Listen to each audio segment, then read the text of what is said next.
Mbahaye ikaze ku ijambo ry'umwimerere, karibu. Mbahaye ikaze nanone ku ijambo ry'umwimerere, Jerome Muhirwa. Shalom Bashem Adonai Elohim Eloheyi Avraham Yitzhak veYaakov ba Yeshua HaMashiach. Maze anachnu holchim lilhot hayom. Ese ni iki tugiye kureba uyu munsi? Uyu munsi tugiye kureba icyo abantu bavuga ku bwoko bw'Imana bwa Isiraheli. Mutajya mugira ngo nitwe twenyine tuba tubivuga. Maze mbasuze rero mu izina ry'Uwiteka Imana ishobora byose, Imana ya Abraham, Isaac na Yakobo, kubw'umwami wacu Yeshua HaMashiach benshi bakunda kwita Kristo. Ese koko uyu munsi tugiye kureba iki nko maze kubikubwira? Tugiye kureba abantu batandukanye bavuga ku by'ubwoko bw'Imana bwa Isiraheli. Uwa mbere tugiye kureba rero ni Kim Iverson. Twongera tukareba Candace Owens. Turebe icyo bavuga ku bwoko bw'Imana bwa Isiraheli. Mbanze bashimire rero abakomeje kwiyandikisha cyane, subscribe nawe utarabikora iyandikishe, kanda like kugira ngo ubutumwa bugere ku bantu benshi, kuko ukuri kubohora imbohe. Kanda like rero tugende twumva ibyo batubwira. Wewe uvuga uti ubwoko bw'Imana ntago ari abirabura, uratangira guhumuka. Abangaba ntuzaniye uyu munsi babiri babimenye nyuma ya COVID. Ndibaza barabimenye muri 2021, 2022, nimba ahubwo atari 2023. Bamaze imyaka 2 cyangwa 3 gusa babizi, mu gihe abandi tumaze imyaka 15 tubizi. Kim Iverson akurikirwa n'abantu barenga 600,000 kuri YouTube yonyine. Candace Owens akurikirwa n'abantu barenga 4 miliyoni kuri YouTube yonyine. Nuvuga ngo nibi bintu bivugwa bikavugwa n'umuntu ukurikirwa n'abantu barenga 4 miliyoni, kuba utabizi ahubwo ufite ikibazo, cyangwa se ahubwo washakisha wenda ntabwo wari wakabimenye. Twabikubwira ari nkatwe ukavuga ati urabeshya, umunyabinyoma n'iki byose. Uyu muntu Candace Owens akurikirwa n'abantu 4 miliyoni. Abo bantu 4 miliyoni bamukurikira bose bazi ko ubwoko bw'Imana ari abirabura. Niyo mpamvu natwe dukorana umuhate umunsi ku munsi kugira namwe mubimenye. Reka tuze twumve icyo babivugaho, noneho twumve ibyo mukomeza muvuga. Ibaze noneho niba babimenye nyuma y'imyaka 3 gusa 4. Ibaze noneho abantu babizi imyaka irenga 10, 20, 30. Kanguka rero kubw'iyo mpamvu, kandi like kugira ngo ukuri kugere ku bantu benshi, ubundi dukomeze. How evangelicals interpret the Ezekiel prophecy today. Many Christians, especially in the U.S., they believe this prophecy is being fulfilled right now, right? Their interpretation goes like this. Modern Israel, founded in 1948, is the biblical Israel in the prophecy of Ezekiel. The attackers, Iran, Russia, Turkey, Hamas, Hezbollah, Yemen, they are today's version of Gog's coalition coming from all sides to attack the Israeli people. The U.S. is seen as Israel's protector, a sort of righteous superpower defending God's people. So that is, the supernatural God comes down and rains hellfire and saves the Israeli people. Wongo banje nkuko bibona ni Kim Iverson aravuga ati uko abigisha iby'ubukamana bayibona, baravuga bati ubuhanuzi bwa Isiraheli buri gusoza ubungubu, nkuko byanditse muri Bibiliya mu gitabo cya Ezekiel. Bakaba bavuga ko iriya Isiraheli yashinzwe mu 1948 ari ubwoko bw'Imana. Noneho abandi bose babataka, yaba za Irani, yaba Uburusiya, yaba za Hezbollah, yaba za Hamas na Yemen, bose ari bo Gog na Magog. Bakaba bazahura n'umuriro ukomeye cyane uzatwa na Amerika, kuko Amerika ari igihugu cy'Imana, Imana ngo yatoranyije kugira ngo irengere ubwoko bwa Isiraheli. And many believe Donald Trump, he was chosen by God, like King Cyrus in the Bible, to protect Israel and to help fulfill the prophecy. So when war breaks out involving Israel and this exact list of enemies, many evangelicals believe this is it. This is the final war, Gog and Magog. The end of times is here. And they're not afraid. They're excited about this because they believe this means Jesus is about to return. Abo banyamadini rero benshi bigisha by'Imana baravuga bati ubuhanuzi bugiye gusoza, kandi Trump Imana yamutoranyije kugira ngo azabe nk'umwami Cyrus, umwami Kuro, ubwo yasubizaga ubwoko bw'Imana Yerusalemu. Bakavuga ko ubuhanuzi ikigiye ni iki kugira ngo busoze, kuko badatinya intambara ahubwo ngo nize, kuko ngo byerekana ko Kristo ari hafi kugaruka. That's the big thing. That's why they want this end of time war. It's not about saving the Jews because they're the chosen people so much. It's not about them really at all. It's that Jesus is about to return. And it's why you'll see people celebrating war, violence, and chaos, because in their worldview, it means victory is near and salvation is coming. Wakaba ariyo mpamvu rero ubona abantu benshi bakomeje kwishimira iby'intambara ngo kuko ngo ntabwo ari ukurokoka k'ubwoko bw'Imana, ngo ahubwo ngo ni ukuza kwa Kristo, kubera ko intsinzi iri bugufi bakabona agakiza. Ariko rero nakubwira ibi bintu uko nabikubwiye, wasanga ahubwo bashaka kuzana umwantikristo wabo kuko bavuga ngo Masaya wabo azaza. Wibuke kiriya gihugu ubwoko bwose ntabwo buriyo, bavuga ko ubwoko 10 bwabuze. Nuko mpamvu mbikubwira, dutegereze rero turebe impamvu bishimiye intambara. Ibyo ni ibyanjye ndi kongeraho, noneho tuzareba aho bigana, kuko byanze bikunze tuzi ko bashaka kuzana umwantikristo wabo bakamwita ngo niwe Masaya. Of unwalled villages, a people gathered from the nations. So when you look at Israel, yes, it's true. It's a people gathered from the nations, various nations all around the world. The Israelites are made up of people from Russia, the United States, from the Middle East, or from all over the place, right? So yes, it seems like they fit the definition from the Nibyo koko iyo nabyo buri bwoko buri muri Israel ko ari abantu bari kuvanwa mu bihugu byose hirya no hino. Iyo bitegereje ushobora kubona ko wenda bahuza n'igisobanuro cy'ubwoko bw'Imana, ko bavuye mu Rusiya bava muri za Amerika, bahuza n'igisobanuro ubirebeye aho ngaho cy'ubwoko bw'Imana uko bwakumera. But what if the prophecy is misinterpreted?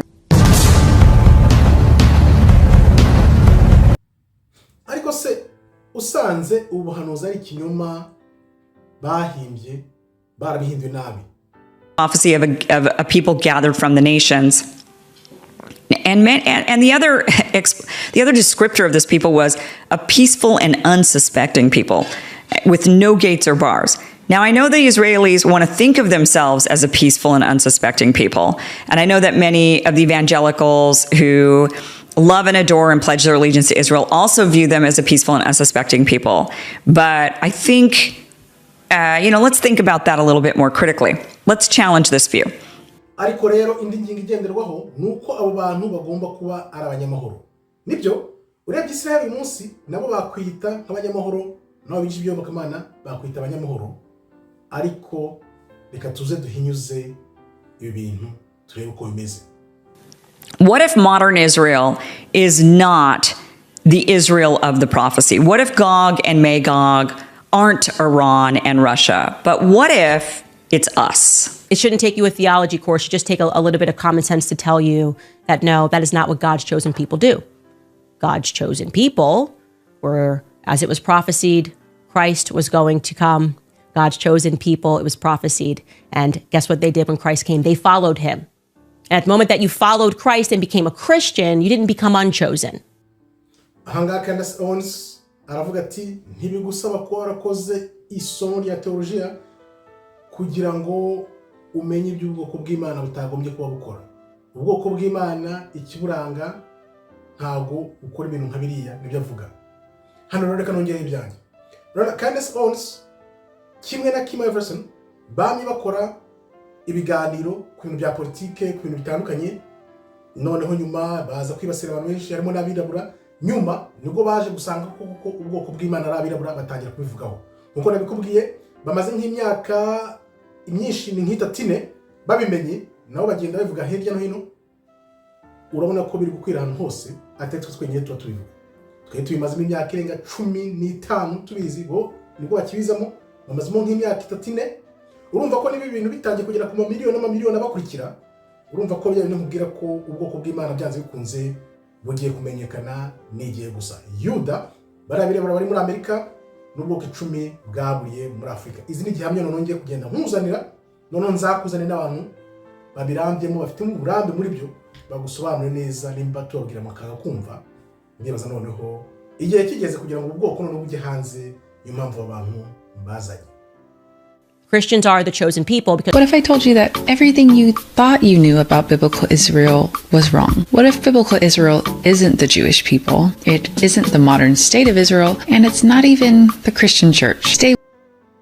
uyu nawe aragira ati ese wabigenza ute nkubwiye ko ibyo wibwira ku bwoko bw'Imana atari Bisirayeli bari hariya atari igihugu cya Isirayeli ahubwo atari n'urusengero ibyo wabwiye byose ko ari binyoma wabigenza ute? Ndakubwiye nti ibi bintu bizwi na benshi ahubwo ko utabizi dutuza wige umenye ko ibi bintu turi mu bihe byo kugira ngo bimenyekane kwa kuri kubohore imbohe. So who today looks more like this vulnerable people living without walls? And let's also go back to the descriptor of a people from the exact one gathered from the nations. Now you could say, yeah, but these Israelis, they come from all over. Whereas like the Palestinians, for example, they've been there for all that time. They're not gathered from all the nations, but instead the Israelis are. They're gathered from all the nations. But what if we're misinterpreting that? Ese ni bande bagaragara nk'ubwoko bw'Imana? Ushobora kuvuga ngo bari Abisirayeli bava mu bihugu byinshi hirya no hino, bari Abapalestina bahari nabo bamye bari hari igihe cyose. Ese usanze ibyo bintu mubivuga ko bitari? Usanze mubivuga ko bitari?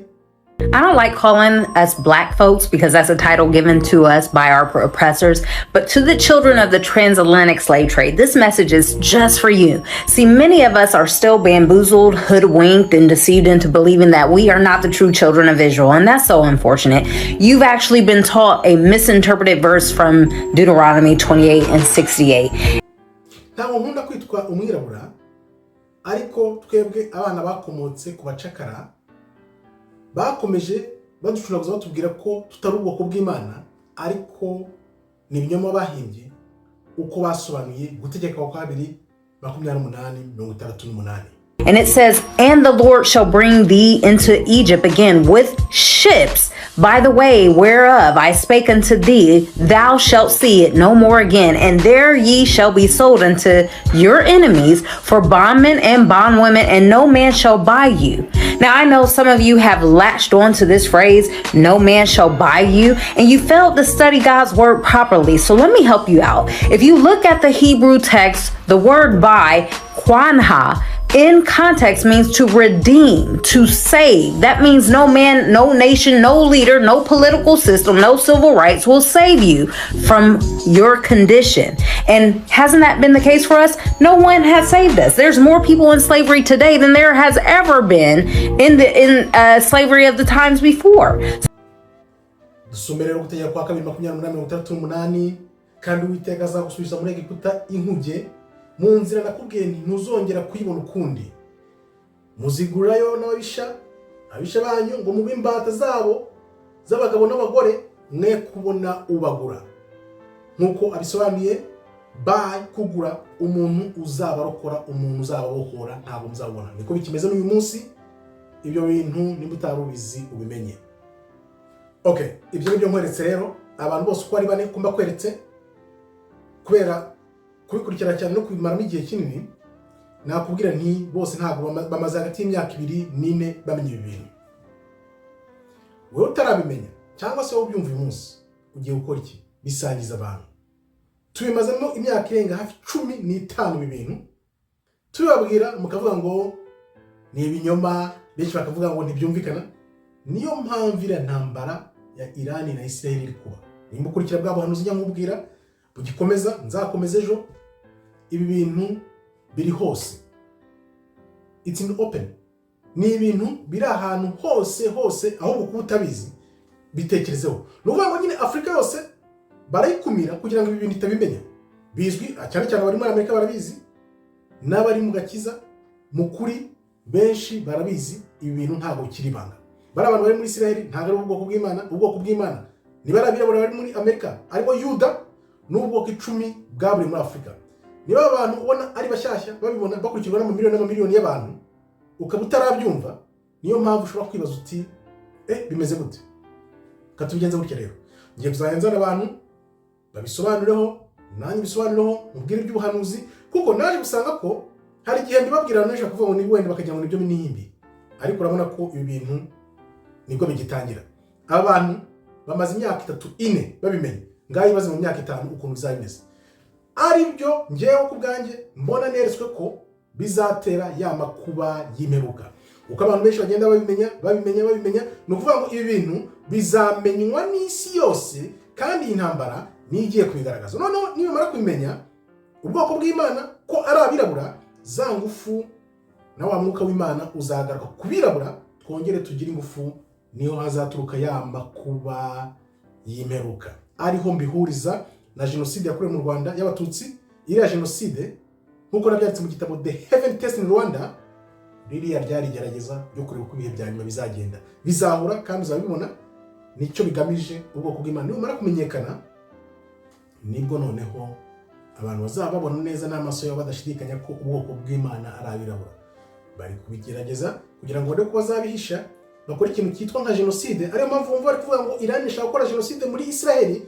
Ni ukuvuga ngo ahubwo nyuma ubwoko bw'Imana bumara kugaragara, kumenyekana neza bwaragaragaye, bazashaka gukora nk'ibyabaye mu Rwanda muri 94. Tegereza rero, ujye uza hano wige icyo utazi, ubaze aho gutukana, kuko hari igihe ndeba nk'umuntu ukuntu abitekereza, ukareba igihe ubimazemo, ukareba ko umuntu nta hantu na hamwe yigeze abyumva, nta namwe abizi. Gusa nanone niba utabizi, niba utumva ibintu, iga, icara hamwe wige, aho kwandika gusa utukana, uvuga ngo abantu nabayobe, uvuga ngo abantu bakora satani. Yes, ufite uburenganzira bwo kuvuga ibyo ushatse, ariko icyo nzi cyo ibi bintu birihuse. Aba bantu bamazemo imyaka 3 niba babizi gusa, bakwikirwa n'amamiliyoni n'amamiliyoni. Ibaza ayo mamiliyoni yose arabizi, n'abandi. Umwaka umwe, imyaka 2, imyaka 3. Akaba ariyo mpamvu Israeli iri kwihutishira intambara cyane kugira ngo ukuri kutagaragara. Ariko se ngo mubaze iteka, ushobora gukumira ubuhanuzi? Ntibishoboka. Ntabashimira rero abo twabanye. Imana ikomeze barinde abakomeje kwiyandikisha. Birangaragarira neza ko munyota ukuri, mushakisha ukuri amanywa n'ijoro, mukandeho kanda like kugira ngo ubutumwa bugere ku bantu benshi cyane, maze ukuri kubohora imbohe. Murakoze rero, Imana ikomeze barinde. Shalom, shalom, toda raba, tov meyod.